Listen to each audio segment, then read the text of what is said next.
Welcome back to the Ms. Q Story Corner. To go along with your Martinitza making video, and also for this first week of spring, I have a story from Bulgaria. And I did some research and learned about some of the characters that you're going to hear about in this story and made up my own tale.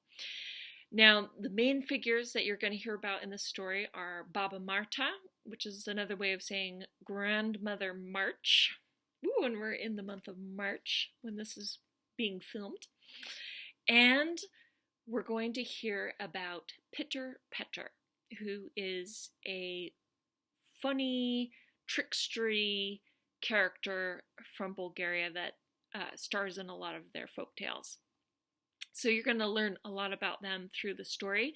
But one thing to know about Baba Marta was that it was believed that on March 1st, which the Bulgarians call Baba Marta Day, that she would take out her blankets and shake them for some early spring cleaning, and that would cause the very last snowfall of the year. And in some places, notably Tahoe, which isn't too far from here, it looks like they're having some of their last snowfalls as well.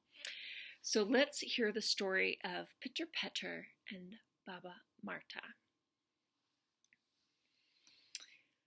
So Pieter Peter had had many jobs in his life, but the one that he had now, and the one that he really loved best, was being a shepherd of some sheep.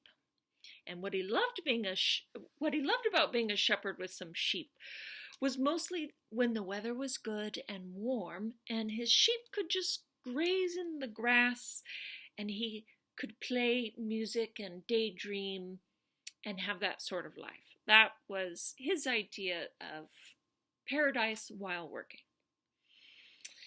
But he was having a hard time because it had been a very long winter and it was very, very cold, as it can often be in Bulgaria, with snow and everything. And the Bulgarians believed that spring could not begin until Baba Marta, Grandmother March, would smile. Should be easy enough, right? Except Baba Marta was very, very difficult to please, and very, very grumpy, and very, very old, though it was very important to know that Baba Marta did not like to be reminded how old she was, ever. This is very important. And so Pieter Peter was cold, and the winter just kept going and going and going. And then he got a thought in his head. What if I could trick Baba Marta into smiling? And so he conjured up a plan.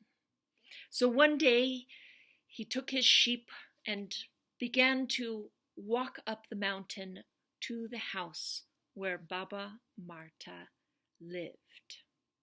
And as he was trudging up the hill with a big Pieter Peter smile on his face, Baba Marta looked suspiciously from her window. What was this man up to, Pieter Peter? Why was he coming to her house?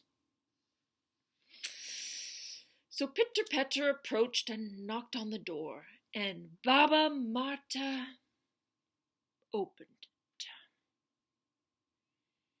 What can I do for you, Pieter Peter?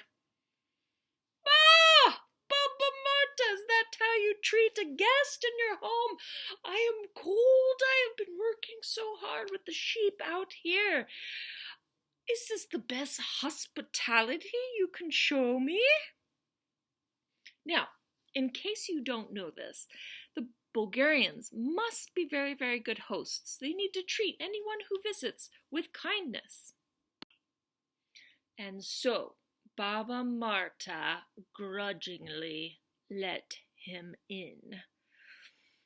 And Pieter Peter had a seat.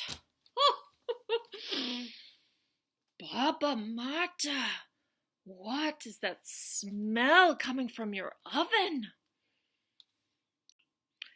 That is some of my homemade Martinitza, which is a pastry that has cheese and yumminess in a spiral, all baked up and everything. Tastes really, really good. Oh, Baba Marta, could I please have some of that Martinitza? I'm starving. And so grudgingly, Baba Marta pulled the Martinitza, which was just done, out of the oven, cut it into slices, and served Pieter Peter some of it. This is so good, Baba Marta. This is, as delicious as what my sister makes. And she is so very beautiful. You know, my sister, you and her are like the same person.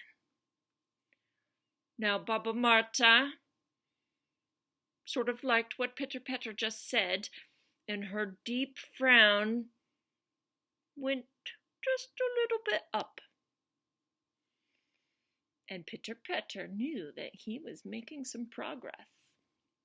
He said, "Oh, after eating that Martinitza, I am very thirsty. Do you have anything I can drink, Baba Marta?" Baba Marta served him some home-brewed rakia, a drink in Bulgaria. And he tasted some of that and went, "Oh, this is so good. This is just like what my mother used to brew when she was young.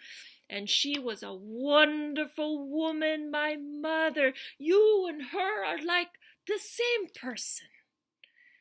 And Baba Marta's frown went from being a frown, just a tiny frown, into being just straight across face. And Pieter Peter knew he was doing very good. And Baba Marta, now that she was no longer frowning, she hadn't smiled yet, but she was no longer frowning, she decided that she would now be a little bit generous to her sweet guest here, Pieter Peter, and serve him some cake. And so she brought the cake over and made a slice, served Pieter Peter as a little dessert, and he tasted it. Oh, and it was the most delicious cake he had ever had. And it actually brought a real and true memory of his own grandmother, who had baked cakes just like that for him. And he couldn't believe how much this cake was just like the one his grandmother made, and he just had to go into it. And he says, "Oh, Baba Marta, this cake is so delicious. It is just like what my grandmother made. In fact, she lived a long time ago, and you must be much older than she is." Oh, Baba Marta's flat face turned back into a frown, and she kicked Pieter Peter out into the cold once again. And not only that, but she took out her magic blankets that can shake snow, and she shook them out the door until Pieter Peter and his sheep were covered up to their necks in snow. Now, Pieter Peter had obviously not done well on his experiment here to make Baba Marta smile, but he never gives up. And so, buried up to his neck, he shouted to Baba Marta, "Baba Marta, I have just one thing left for you, a riddle." And Baba Marta said, "A riddle? What is your riddle? This is no time for riddles, but if you have a riddle, what is it?" And Pieter Peter said, "What do you call A sheep with no legs.